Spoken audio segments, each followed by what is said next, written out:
ce qui se joue en ce moment, amis et camarades, c'est aussi la mémoire des générations d'hier. Les générations qui se sont battues de haute lutte avant nous pour que la retraite devienne un droit, et un droit réel, effectif. Le cortège des générations d'hier nous accompagne encore aujourd'hui. Et à titre personnel, je voudrais dire que je fais partie de ceux qui se battent pour que jamais j'ai à dire à mon fils: tu vois, j'ai sauvegardé ma retraite en sacrifiant la tienne. Je veux pas de cette société-là, je veux pas de cet état d'esprit-là. La solidarité intergénérationnelle, c'est pas que la retraite par répartition, c'est ce qu'on est en train de faire en ce moment dans le cadre de la lutte. Et je termine en disant qu'aujourd'hui, c'est qu'une étape supplémentaire.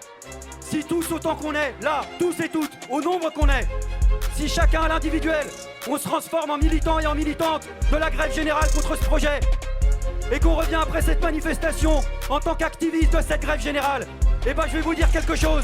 Le gouvernement, à partir de la semaine prochaine, il va avoir du souci à se faire. Et à partir de la semaine suivante, eh ben oui, ce que les chroniqueurs aiment pas sur les plateaux télé va devenir réalité.